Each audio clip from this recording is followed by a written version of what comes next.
हे काय नाकाला लागले ते खाल्लेले नाहीत ना खाल्ले लहानपणी पण मी बारीक आणले होते एवढी. बघा ना मुवमेंट किती भारी एकदम भारी व्ह्यू आहे आणि नाना त्यात पाणी देव राहिले. नमस्कार मंडळी, कसे आहेत तुम्ही? तर आजच्या नवीन ब्लॉगमध्ये तुमच्या सर्वांचे स्वागत.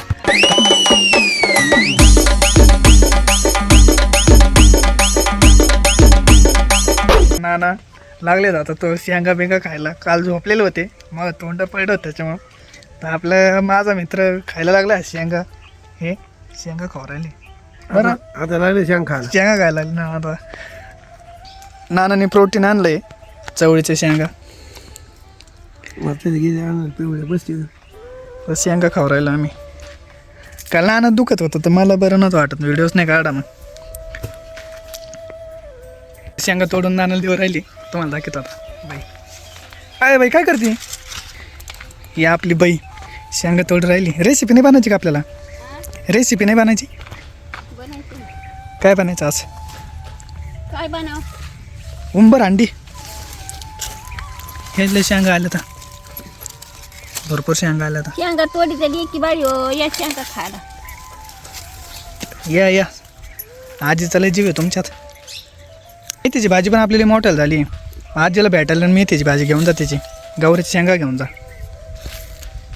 आहे ना बाई? आल्या तर बरं बाई. बघा किती उत्साह आहे तिला. या तुम्ही येतच नाही तिला भेटायला. आल्या आज उद्या तर भाजी आहे, नाही तर आज उंडे या भेटायला तिला. लवकर भेटायला आणि शेंगा घेऊन जा आपल्या बाईचं. भारी वाटतंय ना पण इकडे हिरवं आहे गावाकडं. भारी वाटत असं तुम्हाला बघायला, कारण सिटीमध्ये नाही आहे. तिकडे नसतं गा. ते 2 दिवस आलो होतो तिकडे गाड्याचे नसतं हॉर्न आणि पू पू पू वाजून कान खराब होऊन गेले माही. आणि कुठं बोलायचं म्हटलं मला आवाज पण देता येत नव्हतं तिथं. आणि ते माईकमध्ये बोललं की वेगळाच आवाज येतोय. त्याच्यामुळे ते कसं एकदम ओरिजिनल आवाज आहे. फक्त साईडने तुम्हाला नाही का चिमणे पाखरांचा त्यांचा आवाज येतो. असं बाकीचा काहीच आवाज नाही इकडं. सगळं हिरो आहे. शांत वाटतं इकडं थोडं गावाकडं खरंच. मी तर किती मोठा जरी झालो ना आणि किती जरी असं जरी राहिलं ना, गरीब राहिलो किंवा मोठा जरी झालो ना, तर मी गावाकडंच राहणार आहे. मी नाही. तुमची तर आज मज्जा आहे भाऊ, कारण तुमच्या आजीने आज तुमच्यासाठी लई स्पेशल भाजी आणली. हे बघा आजी म्हणजे एक नंबर आहे आपली. काय आणीन आणि कधी काय करीन काही सांगताच येत नाही. काय आता हे काय करायचं आहे? उंबराचं कालवण. उंबर हंडी. हे काय नाकाला लागले. तर आता करून घेऊ आपण उंबर हंडी. तुम्हाला लवकरच दाखवतो कसं काय भाजी बनवते. आता शूट मला करावं लागेल, कारण 2-3 सारोळ्या मारल्या आता. जर याच्यावर इग्नोर जर केलं ना तर हे डोक्यात पडणं आता नाही. हां त्याच्यामुळे घेऊ शूट करून आता. चल पेट उचला ना. अगोदर चिरून घ्यायचे, नंतर करायचं का? नंतर तर आपल्या आज नाना उठलेले तर दुखण्यातून. आता नानाला डायरेक्ट उंबर हंडी आज खायला. नाना परत दुखण्यावर नाही पडणार. हंडी उंबर हंडी तुम्ही पहिल्यांदा खाल्लेले नाहीत ना? खाल्ले लहानपणी पण मी बारीक आणले होते एवढं. आणि मोठ्या खाल्लं काय होतं? नाही मोठ्याले पिकलेले खायचो मी. पिकलेले एवढं. बाई म्हणली त्याने डोळे येत नाहीत. हां अजून काय फायदा आहे त्याचा? अजून काय नाही.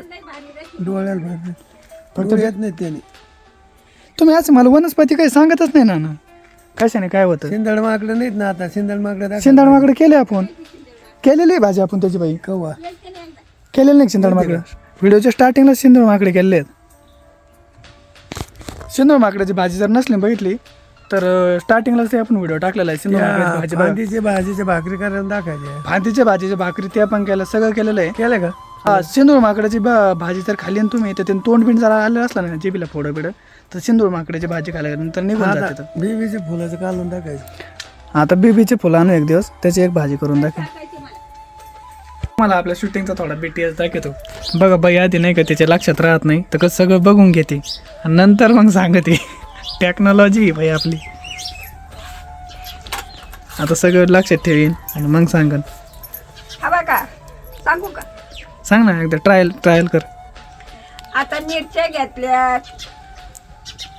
मीठ घेतलंय, बाजारचा मसाला घेतलाय, लाल मिरची घेतली, फुटाणे अर्धी वाटी घेतलेत, खोबऱ्याचा तुकडानं लसूण घेतलाय, थोडी हळद घेतली, चमच्याभर धणे घेतलेत. आता एवढं आपल्याला भाजायचंय. मग काय करायचं? आणि मग तुम्हाला भाजी करायची उंबराच्या दोड्याची. दोड्याची उंबराचे का? हा, कशी भाजी होईल ती मग बघा आता तुम्ही. कशी होईन काय माहिती बा. लई प्युअर भाजी होती लेकी बाई हो. तुम्ही असं पुसू पुसू खाता. हा ग.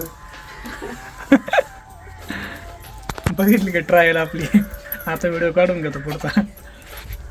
नाना काल झोपून होते तर सगळं घर सुनं सुनं होतं. आणि नाना जर असे नीट असले ना शांत नाही बसत. हे बघा बैल मेथी तरी निवडू लागते आणि काहीतरी करते. आणि भाजी मागं गेले, भाजी घेऊन आले. आता लगेच मेथीची भाजी नेसून ठेवून राहिलं तर म्हणजे बैल भाजी करायला टेन्शन नाही. लगेच असं काम करत बसत आहेत. ही भाजी एवढी नेशिली बसले त्यांनी. तिकडे आम्ही रेसिपी बनवतो तोपर्यंत नाना हे करतात, भाजी नेसून ठेवतात नाना. तर आपली भाजी रेडी झाली. एवढी भारी भाजी बनवली आहे ना, म्हणजे जे नॉनव्हेज नाही खात त्यांनी भाजी आवश्यक करून खायला पाहिजे. याची चवच एवढी भारी येते ना की सुपर आहे, एक नंबर. डायरेक्ट तुम्हाला दाखवतोय बघा भाजी. बाई दाखव ग. चाटू पुसून खायची, माग नाही ठेवायची भाजी. लय भारी काळी एकदम भाजी झाली आणि एकदम मस्त भाजी बनवली बहिणी. त्या बाची बघा हे पण आलं खायला. य भाकर टाका त्याला. बसलं तिथं. नाना म्हणले आता झोपतो आणि नाना मी म्हणलं पाणी आलंय. नाना लगेच पाणी आले. हा बघ लगेच तयार. होय नाना, लगेच पाणी म्हणलं का नानाला लगेच असं वाटतं की काय करू काय नाही. बाई नाना लगेच दोघं पाणी लगेच द्यायला तयार. पाणी पाहिजे हो, असं नाही काय माळ फुकट आहे माळ. नानाचा लय जीव आहे माळामध्ये नानाच्या.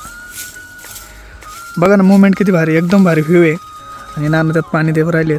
खरंच गाव ते गाव आहे बरं का, पण एकदम शांतता आणि एकदम भारी चाललंय इथं. पै पाणी देते. एवढं भारी वातावरण आहे. सूर्य कसा दिसतोय नाही का, एकदम म्हणजे शांत ते चाललंय खाली. एकदम भारी वाटतंय. तर आजचा दिवस एकदम भारी गेला आहे आणि नानाला पण बरं वाटतंय. तुमच्या सगळ्यांच्या कमेंट पण आल्या. म्हणजे आपल्या फॅमिलीबद्दल जसं आपल्या घरातले व्यक्ती असतं ना, तसं तुम्ही पण माझी एक फॅमिली आणि सपोर्ट पण करता. आणि प्रत्येक म्हणजे माझ्या अडचणीत प्रत्येक गोष्टीमध्ये तुम्ही माझ्यासोबत उभं राहता. त्याच्याबद्दल तुम्ही सर्वांचे थँक्यू. तर आजचा ब्लॉग कसा वाटला आहे नक्की कमेंट करून सांगा. आणि उद्याचा ब्लॉग बघायला मिस नका करू. तोपर्यंत सर्वांना शुभरात्री. Take care.